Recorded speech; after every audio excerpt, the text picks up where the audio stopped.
Stoveleg Media, igniting conversation.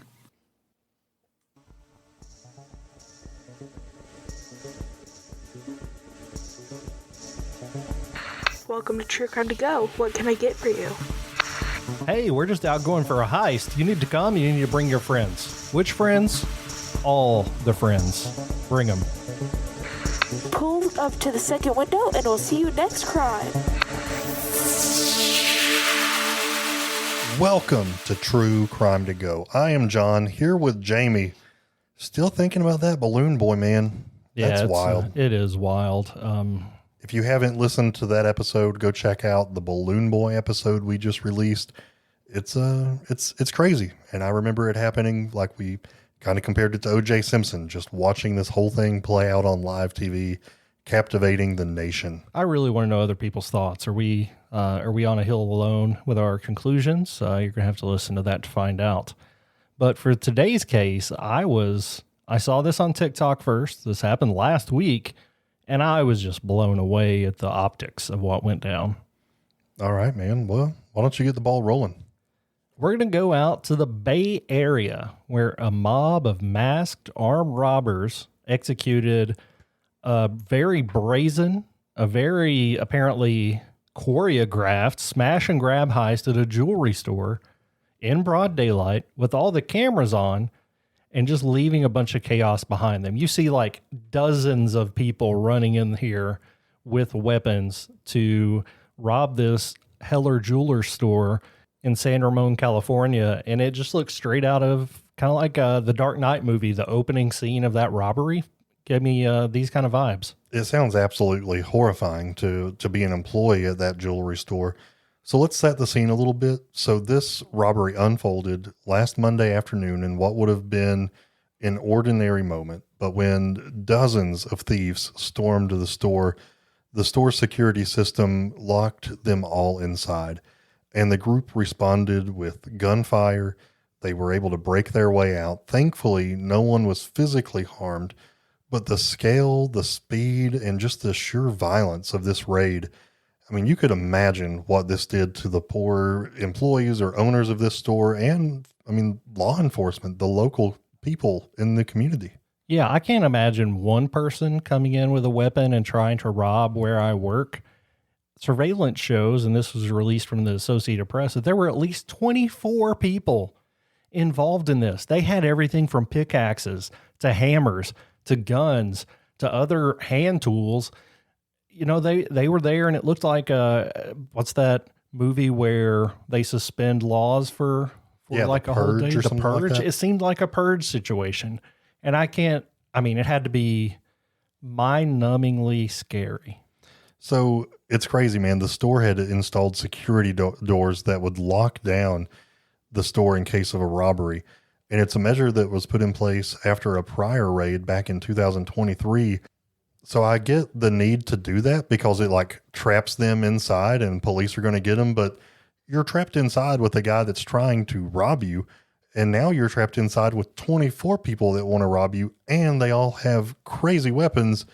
It's insane. So like I said before, one of the suspects fired a handgun at the locked door and was able to open it up so they could get out. Yeah, I don't know about this. I feel like most places will tell their employees, just give them the money, keep yourself safe, we're insured, whatever. But it's like, yeah, just give them the money. No, we'll lock them in there with you. So they'll have nowhere else to go. That sounds without like, you as a hostage. I can get how as the owner, you're like, cool, we'll catch them and our stuff won't leave. But like for the poor employee, it's worst case scenario. Putting their lives so much more at risk than they would be otherwise. This whole thing took less than 90 seconds. In that window, they broke into the place, grabbed a bunch of merchandise, and then fled to waiting vehicles. There were 6 vehicles parked near the store. They concealed their identities and staged their escape in a very coordinated fashion. If nothing else, this was very, very well planned out. Once the suspects were able to flee, authorities were able to launch pursuit efforts. This included ground units. This was also aerial surveillance. But for the public safety, there was a police chase that was called off just because of the high-speed chase was unsafe to others in the community. So instead, they relied on drones and helicopters to track potential suspects.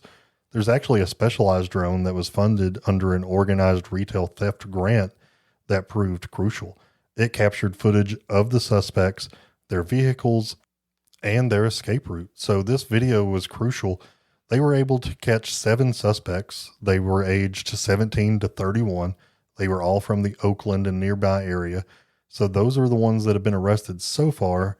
And like I said, one of those was a juvenile. They recorded some of the firearms used in the robbery, some of the stolen goods, and several of the vehicles that were used in the heists. But keep in mind, there are still at least 17 other people that were there and that were involved. So there are still people out there. I assume that a lot of these guys that were caught are going to flip on their friends, or that's usually what happens. So I expect more arrests to come, and we'll update you when those happen. The store owners expressed relief and gratitude for the community support and from the response.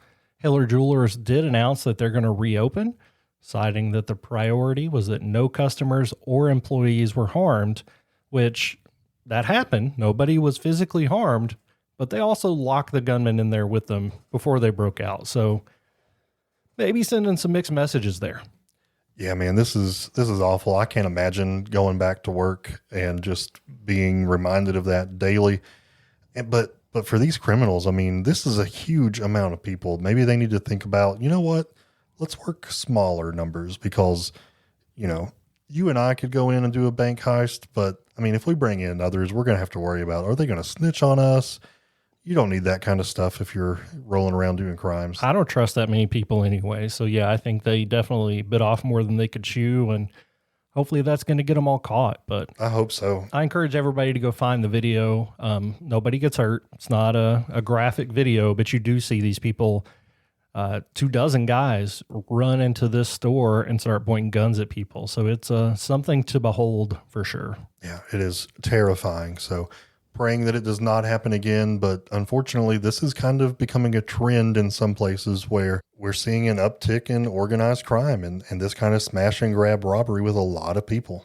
Yeah, it's crazy to me that this is, with all the surveillance we have, that robberies are on the uptick in general. So make sure you lock your car doors, take care of yourselves, and look out for stuff like this. And we'd love to hear what you guys think about this. Maybe we're way off on the locked door thing, but it, I don't know. It threw me for kind of a loop to see that. And like I said, we'll let you know over on social media for sure when more arrests are made. My TikTok thinks I'm rich, apparently, and I'm not, because it keeps showing me videos of Rolexes. But, you know, if there were like high-end jewelry in there, we're talking about thousands and thousands of dollars. Like, there's some Rolexes that cost $30,000 to $50,000. So, yeah, for a watch, by the way, that my phone tells me the time. Yeah. Whatever. This has been a crime story, and you don't need your watch, because this has been in 10 minutes or less. Would you like crime with that?